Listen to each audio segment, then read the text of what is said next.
अस्सलामुअलैकुम वरहमतुल्लाहि वबरकातुहू। मैं मोहम्मद सलीम और आप देख रहे हैं अंसारी मनक़बत यूट्यूब चैनल। आज हम बात करेंगे आफ़ताब नाम के मायने की। आफ़ताब फ़ारसी ज़बान का लफ्ज़ है।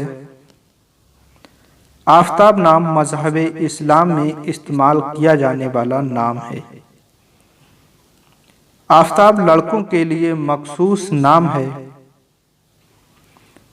आफ़ताब नाम 5 हरूफ पर मुश्तमिल एक लफ्ज़ है। आफ़ताब नाम के मायने हैं सूरज और खूबसूरत। आफ़ताब नाम के अफराद के लिए मुवाफ़िक रंग माना जाता है सुर्ख़।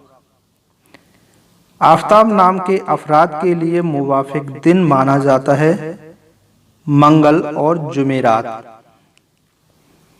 आफ़ताब नाम के अफराद के लिए मुवाफ़िक पत्थर माना जाता है रूबी। आफ़ताब नाम के अफराद के लिए मुवाफ़िक धातु मानी जाती है तांबा और लोहा। आफ़ताब नाम के अफराद के लिए मुवाफ़िक नंबर माना जाता है 6।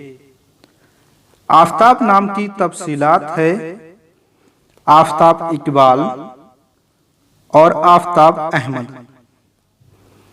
दोस्तों, आपको वीडियो कैसी लगी हमें बताएं।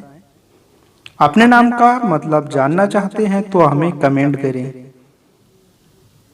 आपके रिलेटिव में जिसका नाम आफ़ताब है उसे शेयर जरूर करें। मिलते हैं एक और नई वीडियो के साथ। अस्सलामु अलैकुम वरहमतुल्लाहि वबरकातुहू।